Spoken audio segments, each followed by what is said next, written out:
A Federação Espírita do Paraná apresenta Sueli Caldas Schubert, na 13ª Conferência Estadual Espírita, com o tema Obsessão Terapêutica e Prevenção com Jesus.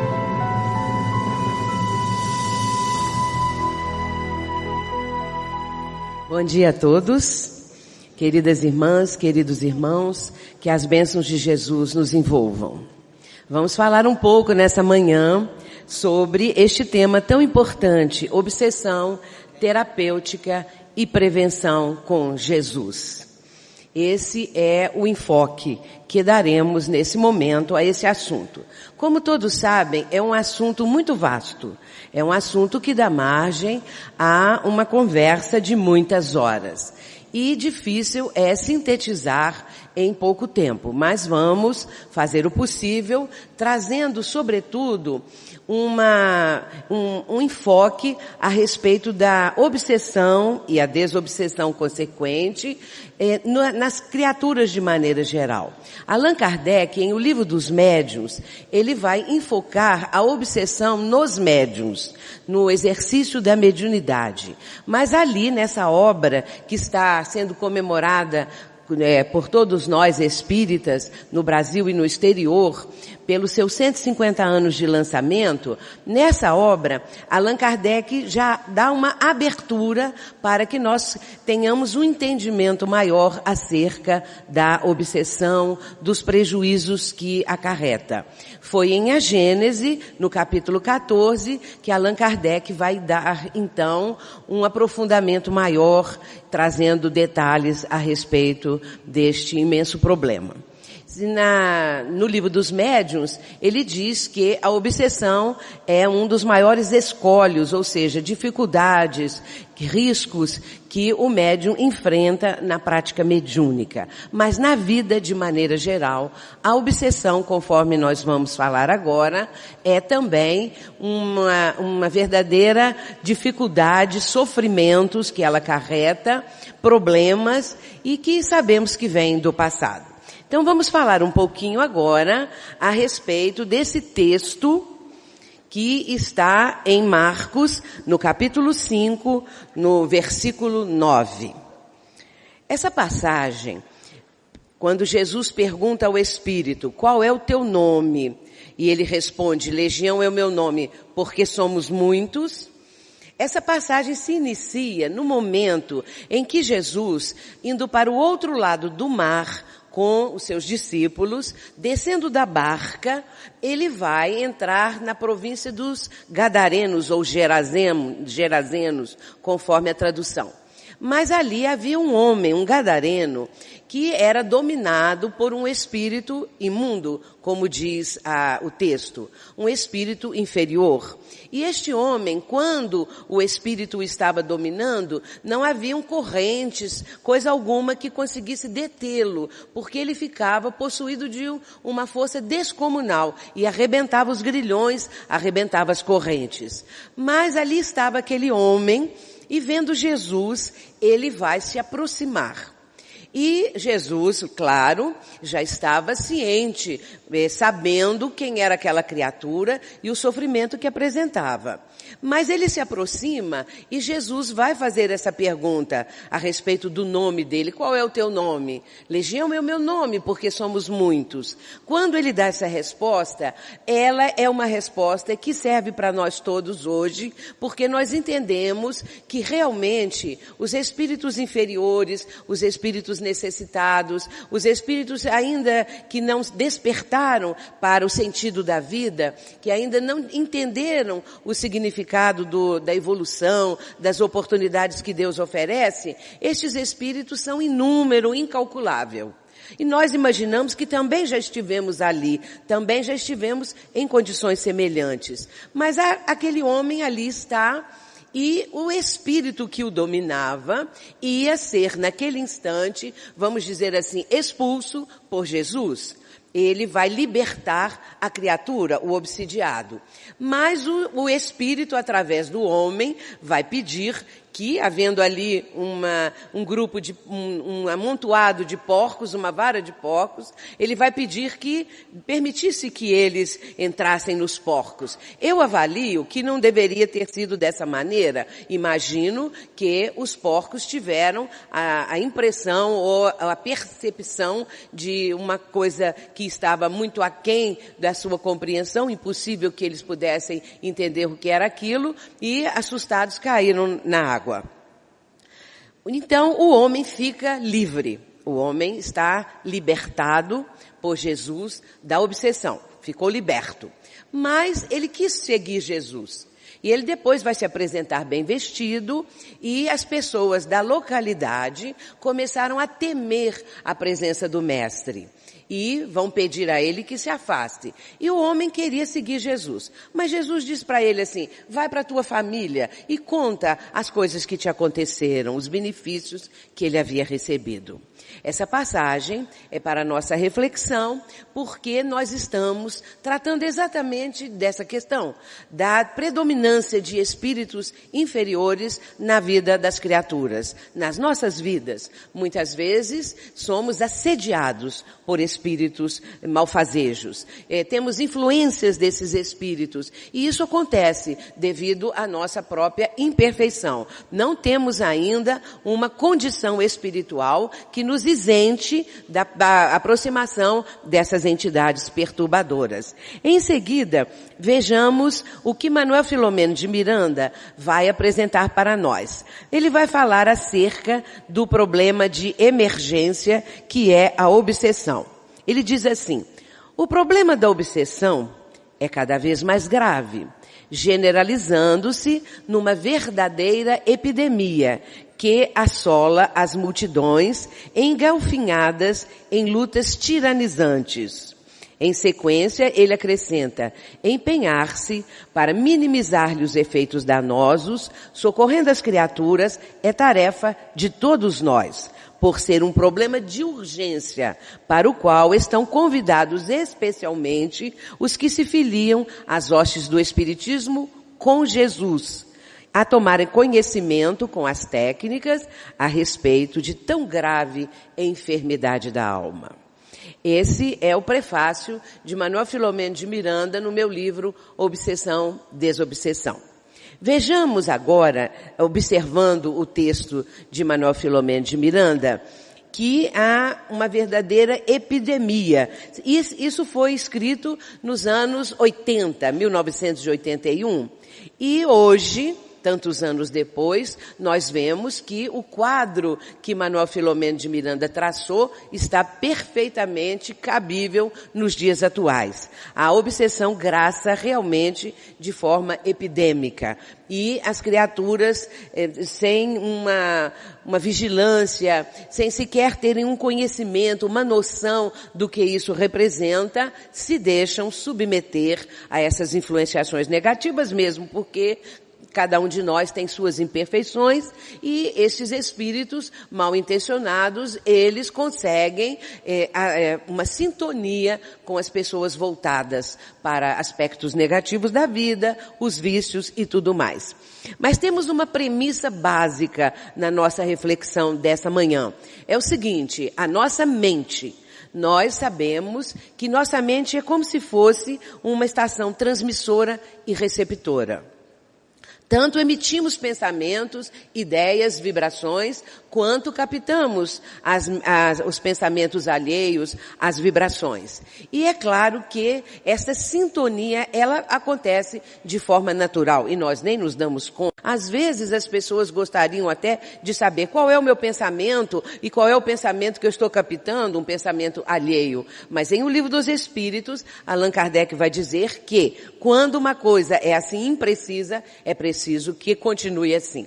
Ela deve permanecer imprecisa, porque não haveria, não seria conveniente e oportuno que nós identificássemos os pensamentos que estamos captando. Mas isso é uma forma de buscarmos um entendimento melhor a respeito do teor dos nossos pensamentos. Quais são os nossos pensamentos preferidos? O que nós cultivamos mentalmente? Quais são as nossas preferências no tocante a ideias, a pensamentos que estamos sempre elaborando, a conversações que decorrem desses pensamentos e tudo mais que decorre, conduta moral, conduta espiritual, ambientes que frequentamos, tudo decorre dos pensamentos que nós cultivamos na nossa vida. É interessante que Emmanuel, ele fala no livro Roteiro, no capítulo 20, no qual ele vai abordar essa questão do pensamento, ele diz que nós estamos mergulhados num grande oceano de pensamentos. Imaginemos a população mundial, 6 bilhões de habitantes em números redondos, 6 bilhões de pessoas pensando. E, sem falar nos desencarnados, mais 6 bilhões de encarnados. E nós estamos, nesse contexto todo, participando e captando esses pensamentos. Emmanuel vai dizer assim, de modo imperceptível, ingerimos pensamentos. E estes pensamentos podem demorar-se conosco, de acordo com o nosso livre-arbítrio, ou se não forem pensamentos convenientes, nós devemos alijá-los da nossa mente, substituindo-os por pensamentos altruísticos, pensamentos positivos, pensamentos que realmente nos beneficiem. Continuando, vejamos agora o que predispõe à obsessão. Claro que sabemos que são nossas imperfeições morais. Nossas imperfeições morais abrem campo para as influenciações de espíritos que estão tentando, de todas as maneiras, nos assediar ou também cobrando alguma coisa. Porque a obsessão, muitas vezes, é uma cobrança que bate às portas da nossa alma. É aquele que veio do ontem, do qual nós já fizemos parte, do qual nós já estivemos juntos, esse ontem, mas agora estamos num momento diferente. Só que os que foram nossas vítimas, porque então éramos algozes, os que foram nossas vítimas agora estão cobrando.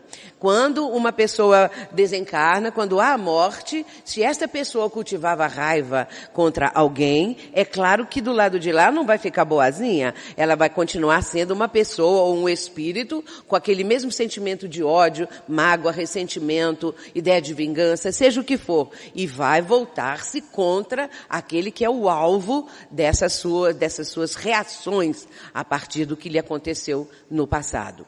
Portanto, a questão 459 de O Livro dos Espíritos, que é muito citada, a maioria conhece, quando Allan Kardec indaga se os espíritos influenciam a nossa vida. E os espíritos superiores, respondendo em O Livro dos Espíritos, vão dizer muito mais do que imaginais. E, frequentemente, são eles que vos dirigem, porque nós admitimos, porque nós aceitamos, porque nós não criamos barreiras, como nós vamos ver quais seriam essas barreiras impeditivas de pensamentos nocivos fazerem morada na nossa casa mental. É isso então que nós temos realmente que procurar.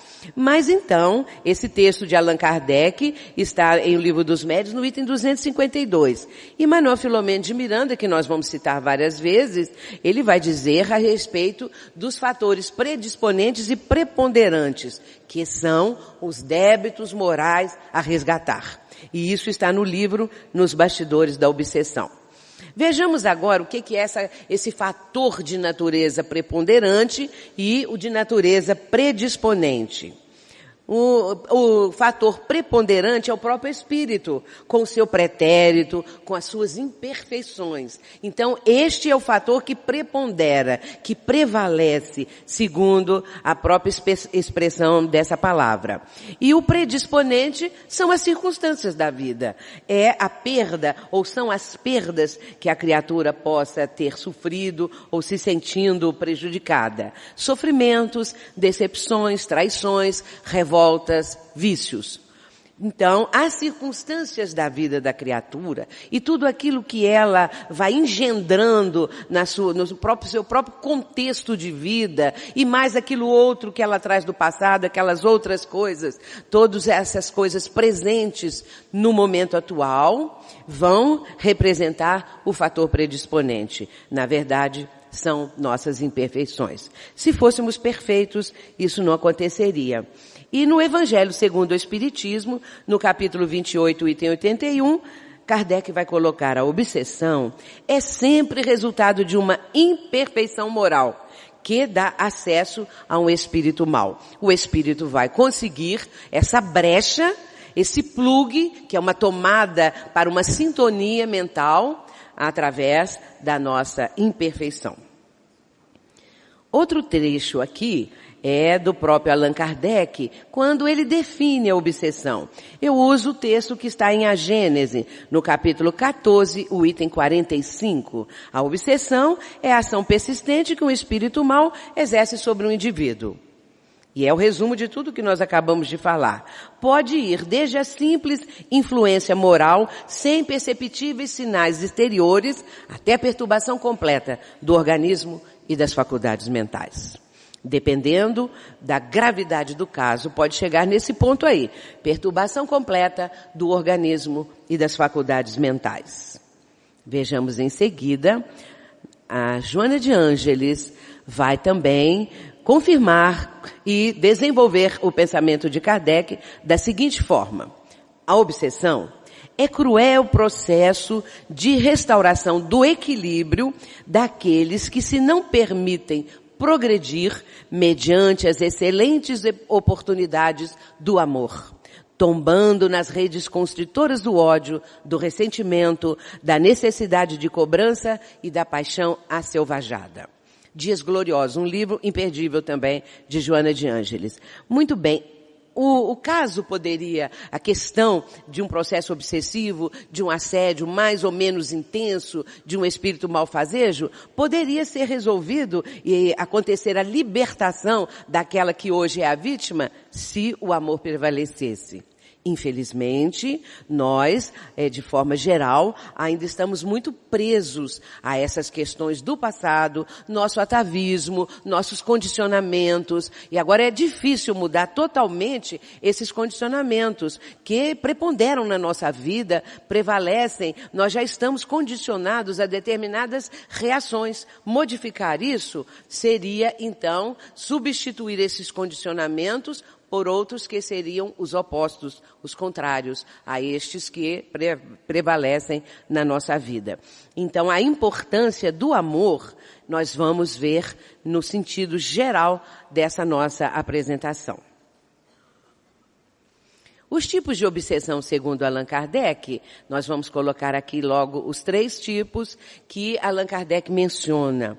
Obsessão simples, fascinação e subjugação. Como eu disse no início, em O Livro dos Médiuns, Allan Kardec aborda a obsessão no trabalho dos médiuns, no exercício da tarefa mediúnica, alertando, porque quanto mais nós conhecemos acerca da obsessão, mais nós poderemos fazer a profilaxia, a prevenção, nós estaremos mais em condições de identificar o momento em que estamos sendo assediados. É claro que não é fácil não, porque existem assédios tão sutis, existem aproximações de espíritos feitos com tais sutilezas que de repente a pessoa não consegue identificar. A obsessão simples é aquela em que, no caso ali, o médium, e como está em O Livro dos Médiuns, o médium pode até sentir, perceber que há um espírito malfazejo, perturbando o seu trabalho. E na vida diária, a obsessão simples seria o espírito já tentando de todas as formas incutir na mente da criatura ideias negativas, ideias que levem a pessoa a vícios, a atitudes comprometedoras, inconvenientes, mas ainda não há uma predominância maior na mente dessa pessoa que está sendo visada. E pode haver até intermitências nesse processo aqui, quando ainda é uma obsessão simples. A fascinação já é muito mais grave. Eu costumo dizer que creio que a fascinação é o processo obsessivo mais grave, porque, como o próprio nome indica, existe uma fascinação entre o espírito fascinador e o médium, a pessoa que está sendo visada, fascinada. A criatura, ela vai se fascinar pelo espírito que se aproxima e esse espírito vai, de todas as maneiras, convencer aquela criatura, aquele médium, que ele, espírito, é do bem.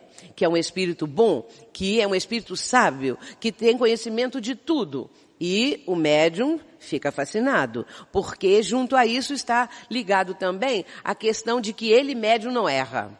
A infalibilidade mediúnica, que é algo muito perigoso. Jamais nós, médiuns, devemos achar ou ter a ideia que somos infalíveis. Não somos. Nós cometemos enganos, nós temos áreas de engano e estamos no aprendizado, porque não existe médium perfeito, como diz o Espírito Erasto no capítulo 20 de O Livro dos Médiuns. Médium perfeito não existe. Ele explica devido à condição espiritual da humanidade. Portanto, o espírito fascinador, ele pode incutir na mente do médium que ele tem certas habilidades, certas condições espirituais especialíssimas, raríssimas, e pode levá-lo a escrever obras, pode levá-lo a fazer palestras, a inventar coisas que são antidoutrinárias, tentando trazê-las para o meio espírita, né, para o nosso movimento, para as casas espíritas. Portanto, esse cuidado é muito importante e sempre termos a ideia de que nós somos imperfeitos, mas estamos no bom caminho, é claro. Também não vamos achar que nós somos míseros insetos, porque hoje nós já estamos melhorzinho. Então eu tenho, assim, uma visão mais otimista desse assunto, né? Nós não estamos mais naquela condição de torturadores, de assassinos, disso ou daquilo. Nós já estamos agora empenhados na mudança, na transformação moral. Muito bem. E a subjugação já seria o processo mais grave, quando o espírito domina a mente do médium, de tal forma que vai, inclusive, fazê-lo dizer coisas completamente destituídas de bom senso, coisas que ele, enquanto pronuncia, sabe que essas coisas estão completamente fora de propósito, ou a ter atitudes também totalmente contrárias aos seus próprios princípios. Esse espírito está, então, muito jungido ao médium, envolvendo-o com seus fluidos, conforme nós vamos ver agora, que faz parte dessa técnica. Mas antes, vamos falar um pouquinho dos tipos de obsessão, segundo o Dr. Bezerra de Menezes, no livro Dramas da Obsessão. E conforme Ivone Pereira vai relatar, não é a médium, nesse livro. Quer dizer, é Bezerra que está relatando e Ivone psicografando. Então, Dr. Bezerra vai mencionar as obsessões baseadas no ódio. Claro que essas que nós acabamos de falar, que Kardec apresenta os 3 tipos, podem estar baseadas no ódio. O espírito odeia a criatura porque foi por ela torturado, agredido de uma forma muito violenta. E essas obsessões baseadas no ódio, muitas vezes são insolúveis numa só reencarnação. Olha como o processo é grave. Pode, então, transcorrer numa encarnação, mas também continuar no mundo espiritual e numa outra reencarnação. E isso nos mostra quão grave pode ser o processo obsessivo quando a criatura não consegue ainda entender esses mecanismos, não é? Continuando, vamos ver que poderia ser essa obsessão levando séculos de sofrimento. E o que também é muito importante é que esses espíritos podem reencarnar como parentes próximos daquela pessoa que vai ser a vítima, o alvo da perseguição. E aí vem aquele parente dificílimo, que toma conta da vida da pessoa, não é? Mas que até é benéfico, se olharmos por esse outro lado, do quanto aquele espírito ali encarnado está cuidando para que nós não venhamos a sair da trilha certa, não é? Do ritmo certo, e fica aquela pessoa ali atazanando. Agora já existe outros processos bem mais graves dessas perseguições, não é? De familiares, de pessoas assim, que estão às vezes dentro da casa da criatura, dentro do seu próprio lar. Mas Dr. Bezerra, ele comenta as paradoxais obsessões por amor, entre aspas, em nome do amor. Quantos espíritos vêm na reunião mediúnica e que estão perseguindo uma pessoa encarnada porque essa pessoa fez parte de um triângulo amoroso no passado? E aí vem o espírito contando, eu não largo essa criatura. Ela é minha ou ele é meu. Pode ser um espírito feminino, pode ser um espírito masculino, dizendo, fulano é meu, e eu tenho que tomar conta dele, eu não deixo ele não foi feliz comigo, não vai ser feliz com ninguém, ele me traiu, ou ela me traiu, e vai num crescendo, à medida que o espírito vai relatando o seu sofrimento, o motivo pelo qual está perseguindo, vai dizendo então que é por amor. Mas nós sabemos que o amor não tem essa conotação, não é? Isso aqui é a ideia de posse, é a paixão aselvajada, como diz Joana de Ângeles. Então, realmente não é o amor. Aí vem essa frase muito conhecida também, de Manuel Filomeno de Miranda, o ódio é o amor que enlouqueceu. Isso está no livro, nos bastidores da obsessão.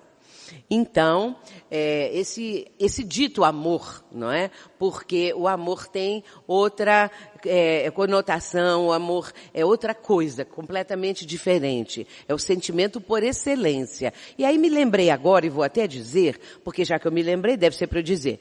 Quando está lá em O Evangelho segundo o Espiritismo, quando Lázaro, o Espírito Lázaro, de maneira maravilhosa, vai falar sobre o amor no capítulo 11 de O Evangelho segundo o Espiritismo. Quando Jesus pronunciou a divina palavra amor, os povos sobressaltaram-se e os mártires, ébrios de esperança, desceram ao circo. O Espiritismo vem a seu turno pronunciar a segunda letra do alfabeto divino, reencarnação, que levanta a lápide dos túmulos vazios. Só até aí que eu sei.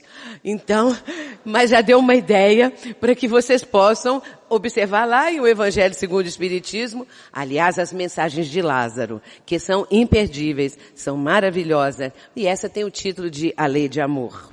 A lei de amor que Jesus trouxe, não é? A segunda revelação. Portanto, agora, continuando, vamos ver como o processo obsessivo acontece. O processo é telepático. É mente a mente do espírito que está com o propósito da perseguição. E a mente da vítima, daquela que é o alvo do propósito do espírito. Ele emite a ideia, o espírito, e a criatura vai aceitar a ideia. Ela surge subitamente no seu psiquismo. Se for uma ideia muito, assim, contrária a tudo aquilo que a pessoa cultiva na sua vida comum, é claro que ela pode até se impressionar com esse pensamento, pode rejeitar, não sei por que eu estou pensando isso, que ideia que me apareceu, mas o espírito vai retornar ao mesmo pensamento, como nós vamos ver aqui. Porque haverá, então, a sintonia. O espírito vai repetir a ideia. Vai enfeitá-la de outras formas. Vai encobrir o seu propósito. E, então, a criatura pode, aos poucos, começar a achar que a ideia não é tão ruim assim. Que, quem sabe, essa ideia até que poderia ser aceita. Que poderia ficar bem para a vida da criatura. Ela pode começar a achar isso, não é? Entra na sintonia. Se ela entrar na sintonia, ela já vai ficar no início do domínio que o espírito quer manter. Haverá recursos de defesa, como nós vamos falar agora mesmo, não é? Mas eu estou trazendo aqui a maneira pela qual o espírito obsessor atua. É dessa forma. Portanto, ele vai emitindo ideias. E a mente da pessoa vai captando as ideias. Há sintonia. A pessoa aceita a ideia. E começa até a achar que a ideia não é tão ruim assim. Há um envolvimento fluídico. Isso é muito interessante. Que é o envolvimento do perispírito, dos fluidos perispiríticos do espírito comunicante. Que vai trazer esse envolvimento fluídico, e este envolvimento fluídico ele acontece porque o encarnado também tem os fluidos perispiríticos que lhe são próprios, a sua aura, e nesse caso, havendo a sintonia mental, as auras se aproximam, os fluidos perispiríticos se associam. E nós vamos ver em que vai dar isso. Há um processo hipnótico. Por que é hipnótico? Pela repetição da ideia. Quanto mais o espírito repete a ideia, mais a pessoa vai ficando convencida daquilo. Mais ela vai achando que é viável.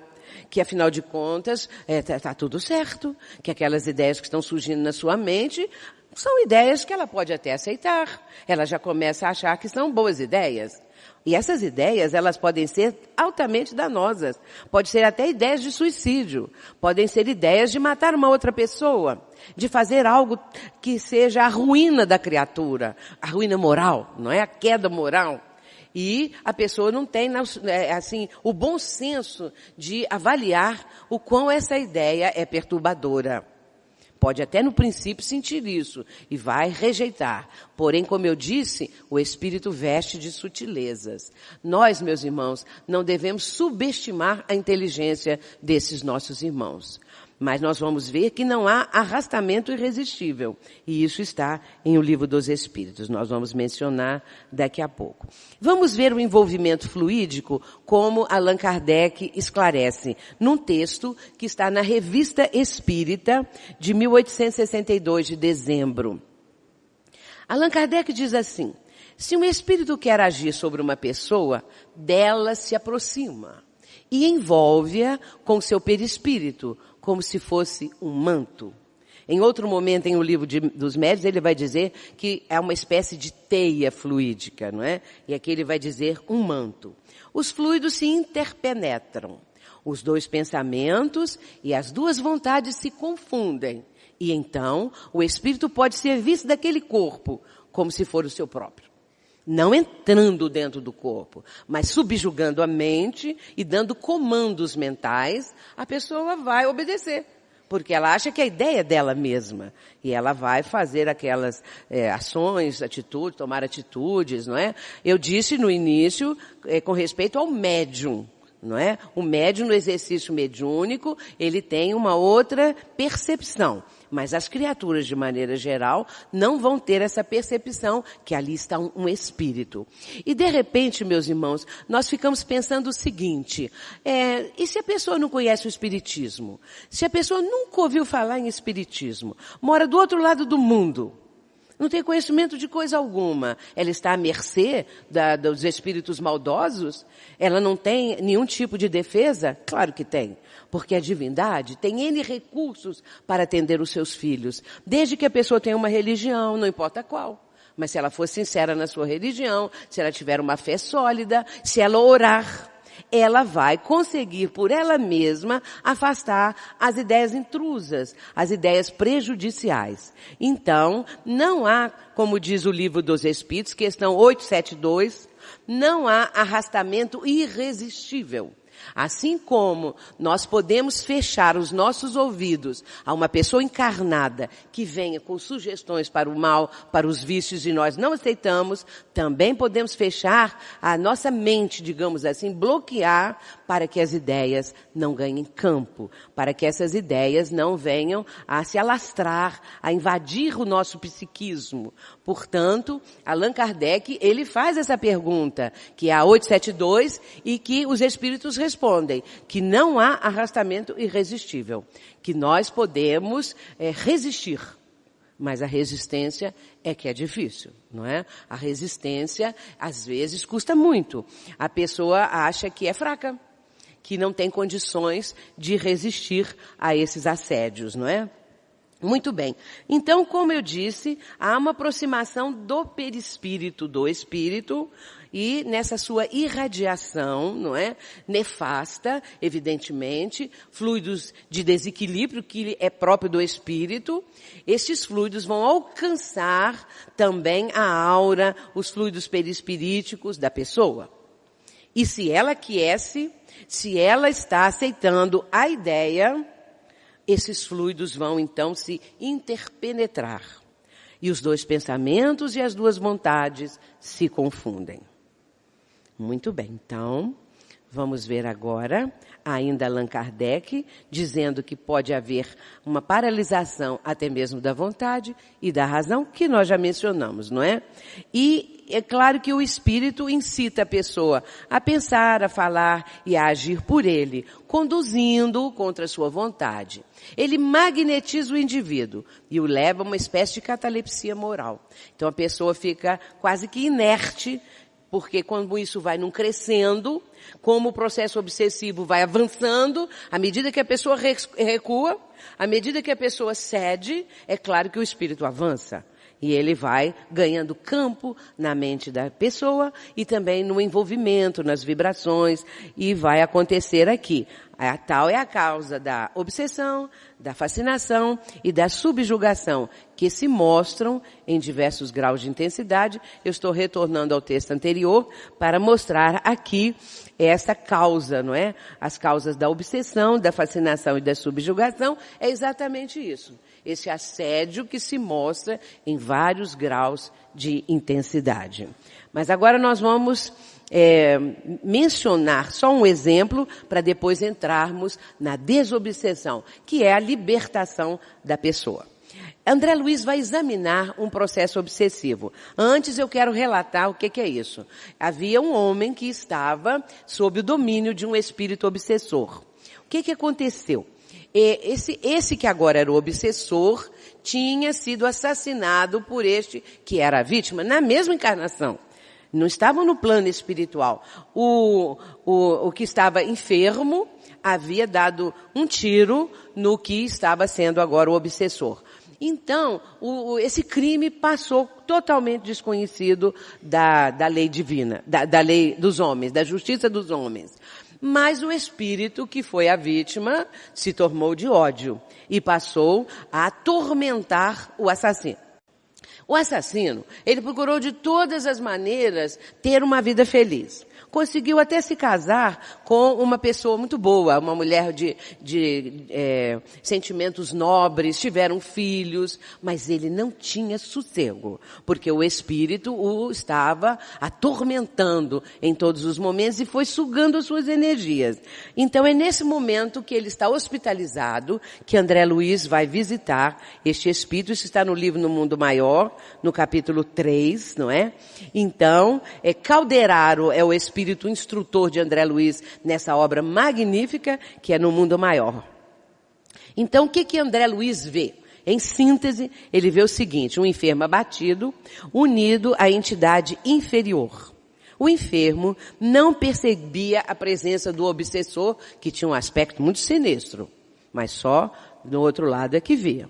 E eles pareciam visceralmente ligados, ou seja, envolvimento fluídico muito grande. Tal a quantidade de fios que mutuamente os entrelaçavam, desde o tórax à cabeça, como prisioneiros de uma rede fluídica. E ali Calderaro vai dizer, aqui nós estamos vendo dois enfermos, porque o desencarnado também era um enfermo. O que estava ali cheio de ódio, de ressentimento, buscando vingança, era um enfermo tanto quanto a vítima. E ele diz, odeiam-se reciprocamente, cultivam ideias de desespero, tormento e vingança. Portanto, esse era o quadro da criatura. Quero dizer, porém, que este obsessor, ele e também o que estava sendo no momento perseguido, não é?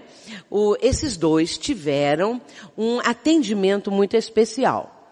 Havia um espírito muito elevado chamado Cipriana. Cipriana era um espírito de luz. E Cipriana se interessava por essas duas criaturas.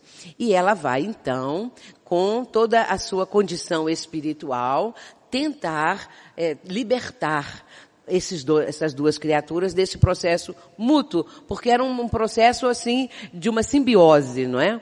E ela, então, vai tentar e realmente consegue. Após sucessivos atendimentos, ela consegue fazer o obsessor cair em si e entender o que foi que aconteceu e também o que foi, agora estava sendo a vítima, mas que era o assassino.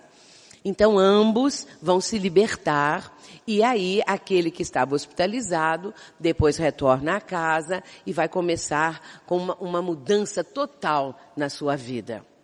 Enquanto isso, o que era vítima, né, que foi assassinado e que estava como obsessor, também vai ter a sua caminhada. É um caso muito bonito que está no livro No Mundo Maior, nesse capítulo 3. Esse livro No Mundo Maior é que traz aqueles 2 capítulos maravilhosos sobre a casa mental, que nós não temos tempo de falar aqui, mas vale a pena ler, porque a casa mental, mostrando como que a nossa mente, não é?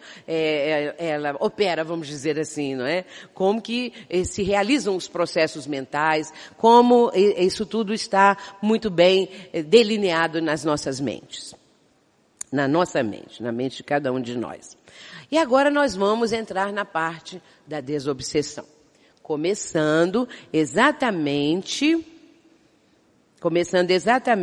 com essa passagem de Marcos, capítulo 9, versículo 29. E Jesus disse-lhes, esta casta não pode sair com coisa alguma, a não ser com oração e jejum. Essa é a passagem do menino chamado menino lunático. Um adolescente que, quando Jesus desce do Monte Tabor, ele vai encontrar ali no vale uma pequena multidão a esperá-lo. E dentre essa multidão sai um homem, que vem ali do meio da multidão e ajoelha-se diante de Jesus e vai pedir pelo filho dele, dizendo que o filho dele caía ora no fogo, ora na água, por um demônio que o convulsionava e que o deixava muito quebrantado. E Jesus então vai atender. Jesus vai libertar o menino, esse adolescente. Mas acontece que antes que Jesus fizesse isso, o tal do pai do menino vai dizer o seguinte, que ele havia pedido aos discípulos que curassem o menino e eles não conseguiram. Porque Jesus estava lá no Monte Tabor. E quando ele sobe ao Monte Tabor, ele leva Pedro, Tiago e João. Então ficaram só 9, esperando a descida do mestre. E quando o mestre desce, ele vai encontrar essa cena. E o pai do menino vai dizer, eu pedi aos seus discípulos que libertassem o meu filho, mas eles não conseguiram. Jesus vai chamar o menino, vai pedir que traga o menino. Nessa hora Jesus vai ter uma frase que eu acho assim notável. Jesus vai dizer assim, ó geração incrédula e perversa, até quando estarei convosco? Até quando vos sofrerei? E aí diz, trazei-mo. Acho maravilhosa essa frase, parece-me assim um desabafo do mestre, né? Ó geração incrédula e perversa, até quando estarei convosco? Até quando vos sofrerei? Então, mas mesmo assim, ele manda vir o menino, o pai traz o menino, o Espírito faz o menino ter convulsões, e aí Jesus dá a ordem, né? E o Espírito liberta aquele adolescente. Mas acontece um fato muito curioso, não é? Os 9 discípulos chegaram bem pertinho de Jesus e, em particular, para que ninguém ouvisse, perguntaram, por que nós não conseguimos libertar a criança? É claro que eles não queriam que o povo ouvisse a explicação de Jesus, não é? Então eles pedem assim bem assim secretamente. E Jesus vai dizer essa frase, porque esta casta de espírito só com oração e jejum. E aí chegamos nessa hora muito importante. Só oração, orar. A importância da prece, nós todos já estamos convictos. Ou então alguns ainda podem estar meio assim hesitantes. Mas a oração, ela abre as veredas do mundo espiritual. E aí se a oração é dita com a alma, não é? Nós vamos conseguir a sintonia com os benfeitores espirituais. Muito bem. E jejum. Mas não é jejum de ficar sem comer, não é? Não é jejum zero. Não é? Então não é esse jejum. É o jejum das paixões. É o jejum moral. Que eles ainda não tinham a autoridade moral suficiente para conseguir que o Espírito obedecesse eles.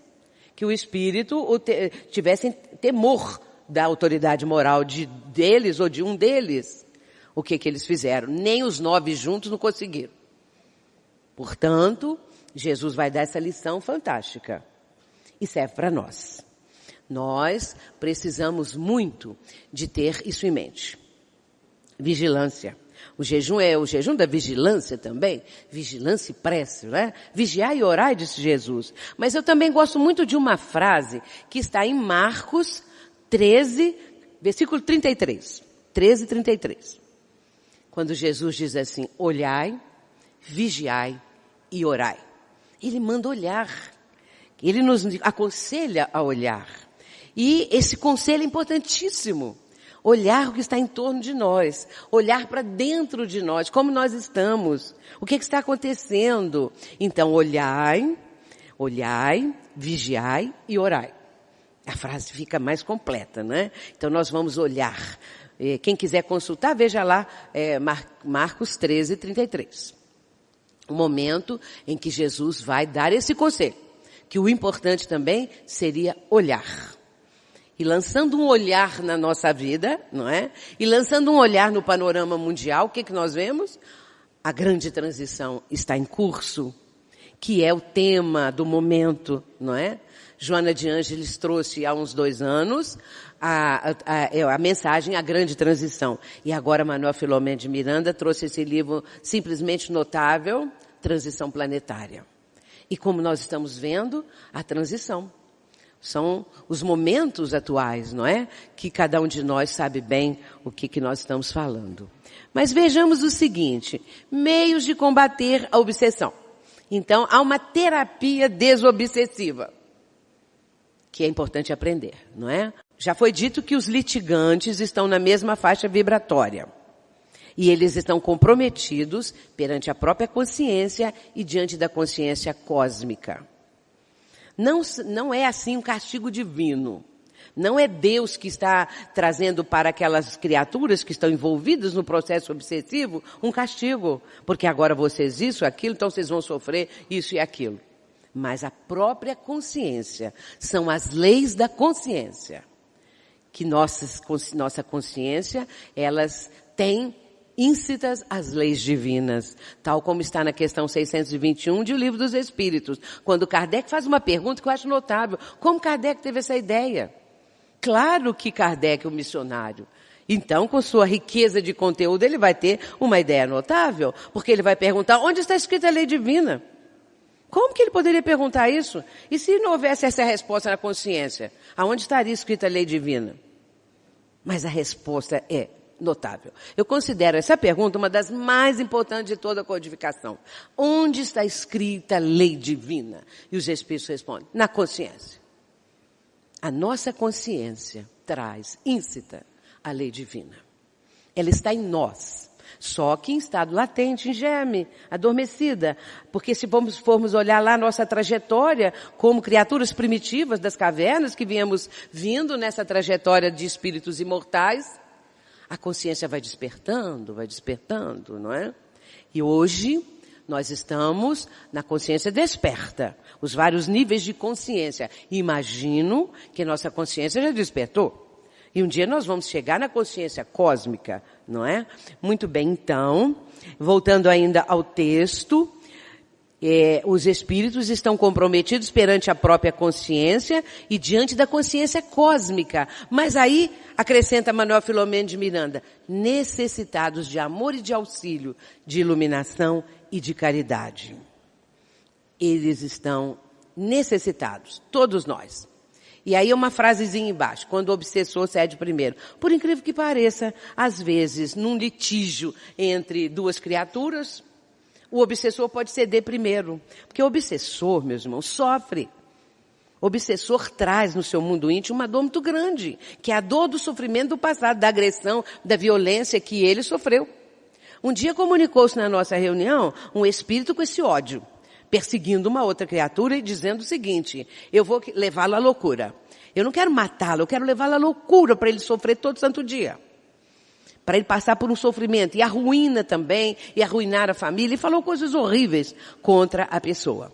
E o doutrinador, que era um dos que ainda estava, porque às vezes a gente tem alguns doutrinadores ou um doutrinador ainda treinando, digamos assim, um esclarecedor ou dialogador, como é chamado em alguns lugares. E ele vai então dizer para o espírito, perdoa.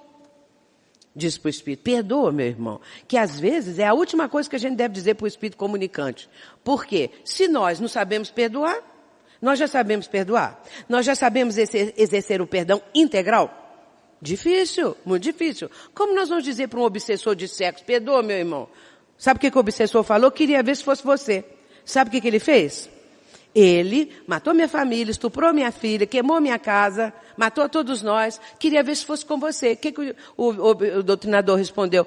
Meu irmão, não sei o que eu faria. Porque às vezes nós não suportamos uma palavra, Nós ficamos com raiva da pessoa, não é? Porque fulano falou mal de mim. Então, no movimento espírita, não é? Aquelas coisas dos melindres, por qualquer coisa a pessoa fica melindrada nas relações entre as pessoas, interpessoais, não é? Então, qualquer coisa, o presidente não gosta de mim, falou mal de mim, ou não me cumprimentou, vou embora dessa casa. Agora, vamos pedir por um espírito que passou por aquilo tudo, que perdoe meu irmão. Não é o momento de dizer perdoe, não era a hora, não é? Então, o sofrimento do obsessor é muito grande. E às vezes ele pode até ceder primeiro. E existem casos assim. E Evone Pereira aborda isso no seu livro Dramas da Obsessão, quando ela diz que existem pessoas que, embora o obsessor até desista do processo, a criatura continua se sentindo obsidiada. Olha que coisa interessante, porque a mente da pessoa ficou condicionada àquela influenciação. Isso pode acontecer. E a desobsessão? Vamos ver. Começando, é a autodesobsessão. Ninguém pode fazer pelo outro o que o outro não quer fazer. Assim acontece na vida todo dia, não é? Se uma pessoa vem para o atendimento fraterno e é uma pessoa que ali vai ser identificada que ela está obsidiada, a primeira coisa que ela precisa saber é a mudança, a transformação. Mas vai ser muito difícil. As pessoas acham muito difícil, e é difícil. Então, essa mudança é a autodesobsessão, porque é preciso que ela vá selecionar os seus pensamentos, começando por aí, a questão da mente, o controle mental. E depois, a partir desse controle, mudança daqueles condicionamentos mentais, vai fazer com que ela mude de ambiente que ela frequenta, que frequentava até então, que era um ambiente negativo, que prejudicava a pessoa. De companhias, precisa largar aquelas companhias. Não quer dizer que a pessoa vai virar santo e vai achar que aquelas criaturas são inferiores. Não. Até então ela gostava daquelas presenças. Só que agora ela começa a fazer uma mudança de curso. Ela começa a achar que tem outras coisas melhores, que agora eles estão lhe dando mais prazer, que estão preenchendo mais a sua vida. E de repente, se ela quer mesmo essa transformação moral, ela vai selecionar ambientes. E como ela está selecionando ambientes e pessoas, ela seleciona também a conversação. O que ela vai conversar, não é? O tipo de palavreado que ela vai usar. Aí é uma mudança incrível, que precisa muito acontecer, não é? Porque hoje em dia as pessoas gostam de cultivar muito palavreado chulo, não é? Como se diz. E aí nós temos que ter cuidado, porque nós somos o que pensamos. E somos a soma de muitos que pensam como pensamos. Somos o que pensamos. E somos a soma de muitos que pensam como pensamos. Portanto, se meu pensamento está dentro desse estreito corredor de coisas negativas, eu terei um grupo grande que pensa da mesma maneira. Portanto, a autodesobsessão é o esforço que a criatura vai empreender. Mas para isso ela precisa de ajuda, não é? Ela precisa do suporte. E, nesse caso, é o esclarecimento que deve ser prestado ao obsidiado. E também não é dizer para a pessoa, você tem um obsessor tremendo. Ele quer levar você à loucura. Quer fazer você ficar paralítico, você ficar doido. Mas a pessoa vai ficar apavorada.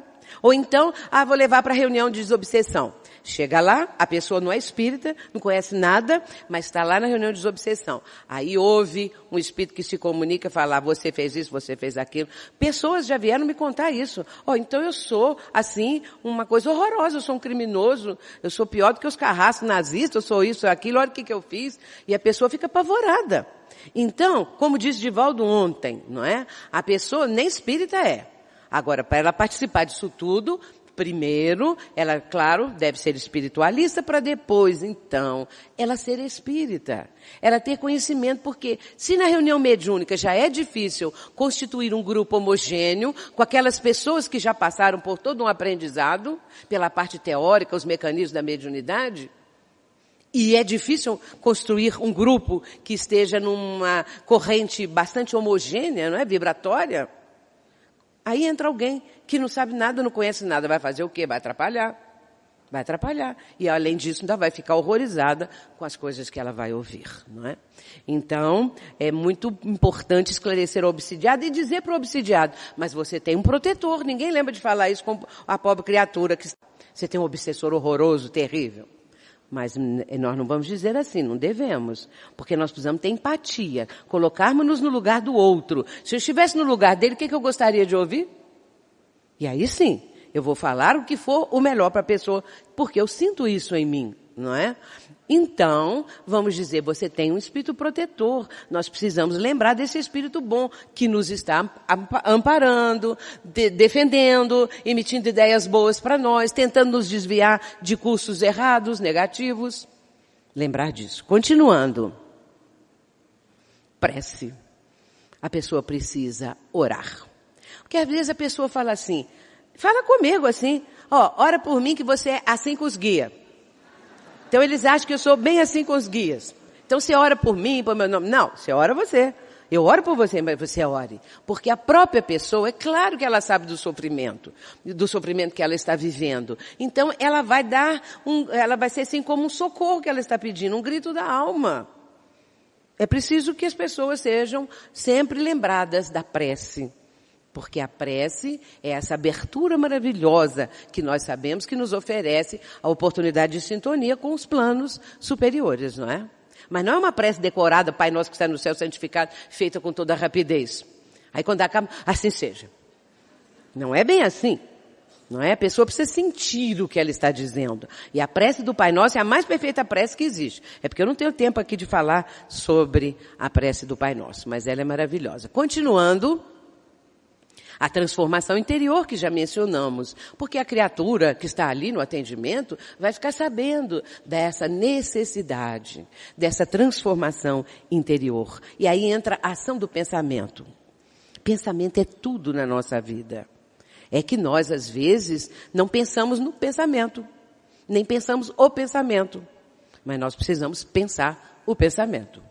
E Joana de Ângeles, e todos esses espíritos, também Emmanuel, André Luiz, nos convocam a isso. Fazer uma higiene mental, entender qual o teor dos nossos pensamentos, fazer uma mudança dos nossos pensamentos, do objetivo da nossa vida, entendermos o significado, por que estamos aqui, o que estão fazendo, o que Deus espera de nós, qual é o projeto da minha vida. Então ter um projeto elevado. Ter um sonho, sonhar com alguma coisa é tão bom. Porque quando a pessoa deixa de sonhar, eu não sonho mais nada, já estou de idade. Que o quê? Vão continuar sonhando, vão sonhar até para outra encarnação já de uma vez, para não ficar para trás, não é? Então, o sonho é muito bom. E o sonho pode se transformar em realidade, não é? Não há idade para isso, não. Eu sou exemplo disso, tá? Falando a verdade. Aí vem o poder da vontade. Mas a nossa vontade às vezes é fraquinha, né? Nós não temos boa vontade, temos má vontade para conosco mesmo. Então, temos que treinar esse poder da vontade, que vai passar pelo domínio dos nossos pensamentos, por tanta coisa. Mas é bom. Quando nós começamos a conquistar isso, nós vamos nos sentir muito melhores, muito felizes, porque nós somos felizes. E aí me lembrei também agora de uma frase de Kardec, que está lá no capítulo 3 do Método, da primeira parte de O Livro dos Médiuns. Kardec diz assim, o Espiritismo anda no ar, difunde-se pela força mesma das coisas, porque torna felizes aqueles que o professam. Nós somos felizes, eu posso estar chorando, mas eu sei que eu sou feliz interiormente, porque eu sei, porque eu conheço, porque eu tenho uma visão da vida. Então, eu sei que aquele sofrimento é passageiro. Eu sei que amanhã vai surgir um outro dia, não é? Então, lembra aí, vê, estão voltando as flores, aquela música que é tão bonita, não é? E essa manhã tão linda que está descortinando para nós, tudo isso faz parte da mudança. E aí, continuando, aí vem o poder da vontade, como nós mencionamos, a terapia da caridade. Isso é também fundamental. Tudo isso aqui é o processo da desobsessão. É difícil? E como diz Ivone Pereira, e quem disse que seria fácil? São palavras de Ivone. Quem disse que seria fácil? Mas o que é fácil na vida? Passar no vestibular é difícil. Conseguir uma entrevista para um emprego, às vezes é muito difícil. Conseguir isso, conseguir aquilo, temos que lutar. Devemos ir em frente, não desanimar. Desanimar nunca, não é? Continuar sempre. E a terapia da caridade é sair de nós mesmos. Diz Joana assim, Joana de Anjos, sai da tua cela pessoal e vá ao encontro daqueles que sofrem mais do que tu. Que nós temos que sair da nossa cela, porque às vezes a pessoa fica fechada dentro de si mesma e é uma cela. Então ela está ali fechada e não abre essa cela para coisa nenhuma. Mas nós temos que olhar. E ela ainda diz assim, Joana, há fome de amor perto do teu leito de queixas. Florações Evangélicas é a obra. Então, no nosso leito de queixação, que nós estamos queixando, tem gente com fome de amor, precisando de solidariedade. E aí nós vamos exercer a terapia da caridade, que é uma das bandeiras da doutrina espírita. Fora da caridade não há salvação. Então são esses recursos espíritas, não é? Que nós vamos mostrar para a pessoa, passar para aquela pessoa. E se isso é conosco, nós já estamos entendendo o que é necessário fazer. E o atendimento ao obsessor é Eurípides Barçanufo que vai dizer o seguinte, como que ele fazia no momento em que dialogava com o obsessor comunicante. Procurava penetrar no âmago do vingador para despertá-lo para a felicidade que adiava por capricho, ignorância ou rebeldia. Ele já sabia, Eurípides, claro, né? Lá em Sacramento, era assim que ele atendia.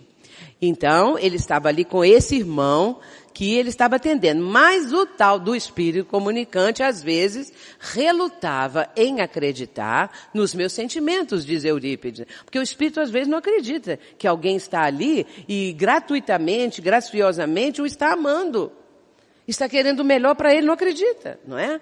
Então, ele buscava irradiar simpatia e compreensão pelo seu drama, conseguindo, por isso, sensibilizar um número expressivo de equivocados.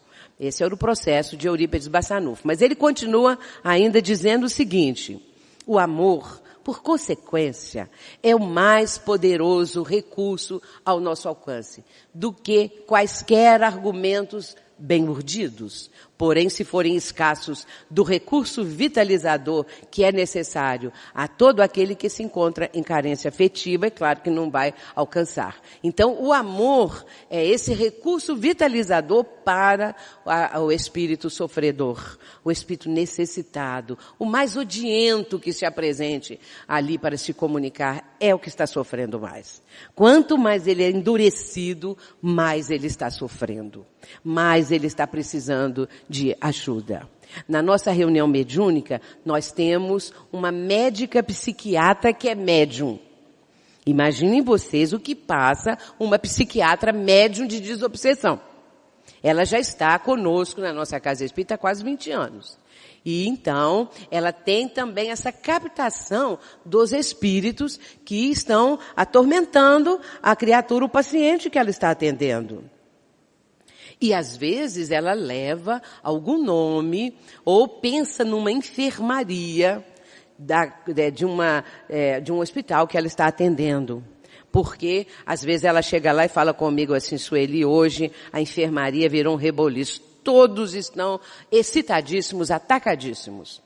Então isso de vez em quando acontece, ela conta, não é? E teve um lá que precisou ficar amarrado, porque ele saiu quebrando tudo, agredindo os enfermeiros e tiveram que amarrá-lo e dar dose violenta de remédio para contê-lo. O espírito desse tal comunicou-se na reunião. O espírito que o estava atormentando. Porque ela disse assim, vamos pedir por ele porque eu senti a presença do obsessor.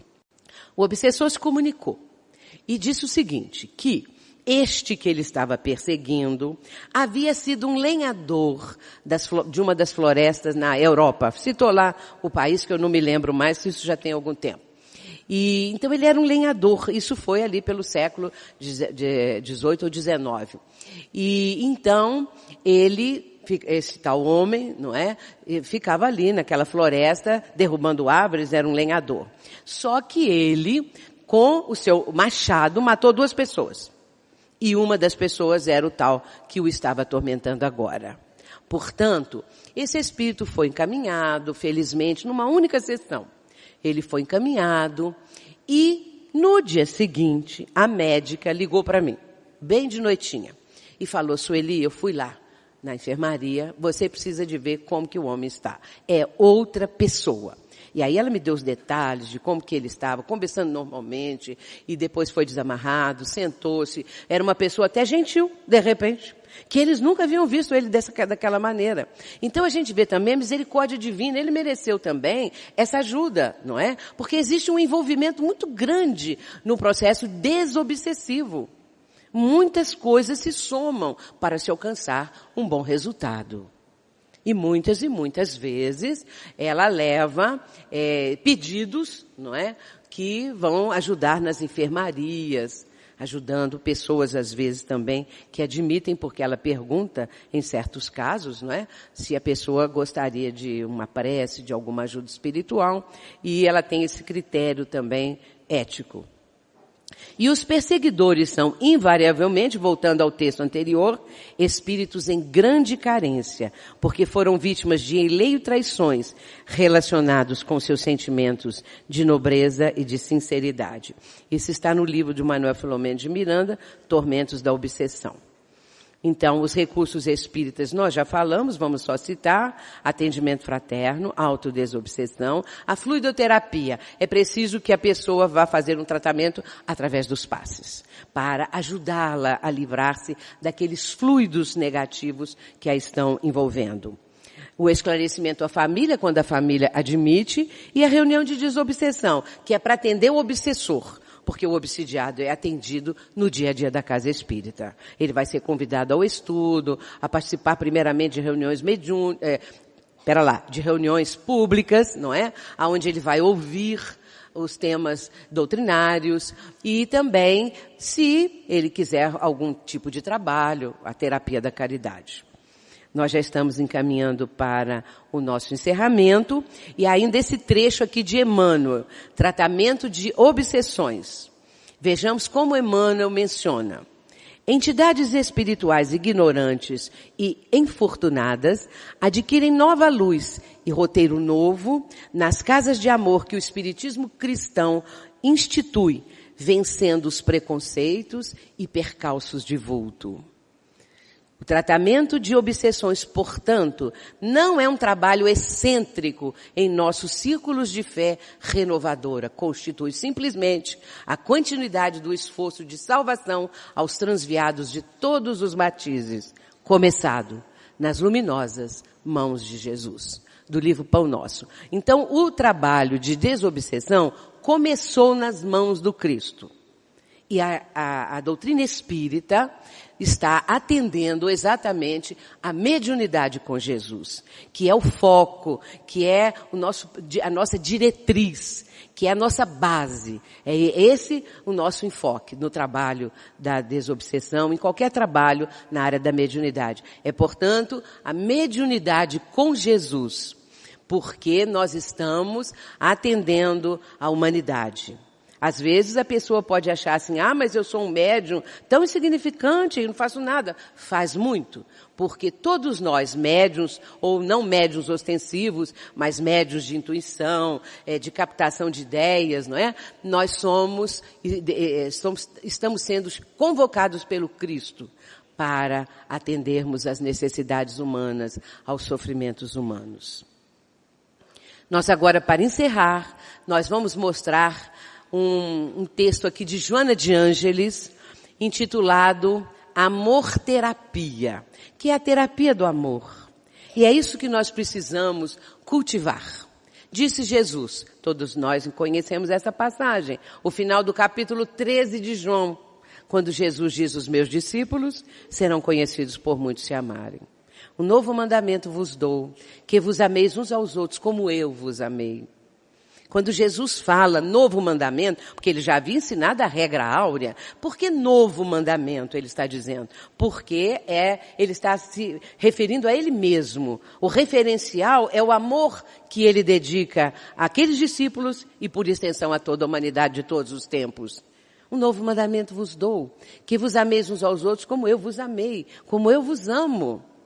Então, a intensidade desse amor do Cristo para com todas as criaturas, nós não temos condição sequer de dimensionar ou de avaliar, não é? Mas é muito importante que sejamos aqueles discípulos que muito se amam. Esse deve ser o nosso enfoque, deve ser a nossa meta. Viver na casa espírita aquilo que Jesus deixou para nós, sendo que o amor deve ter a prevalência. Vamos agora colocar o som para esse texto de Joana, Amor-terapia.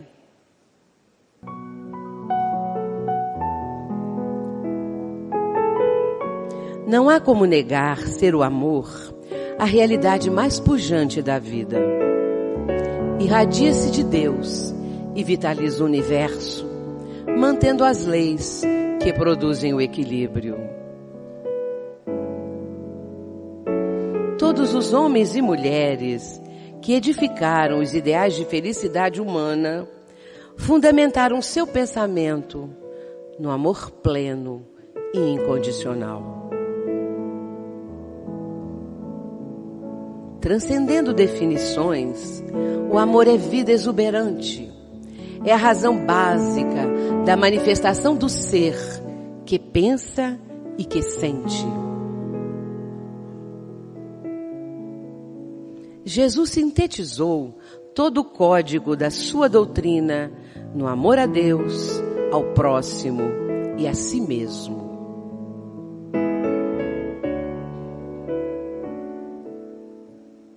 As modernas ciências da alma, que penetraram na essência profunda das criaturas, fascinadas com as suas descobertas em torno dos conflitos e problemas, recorrem também ao amor, para que ele solucione os enigmas existenciais e erradique os agentes causadores dos distúrbios interiores e externos que aturdem a humanidade. Assim, o amor deve ser causa, meio e fim para o comportamento feliz que desperta com anseios de plenitude. Amar é o grande desafio. Joana de Ângeles. Portanto, meus irmãos, vamos viver esse grande desafio. Muita paz, muito obrigada. Que Jesus nos abençoe.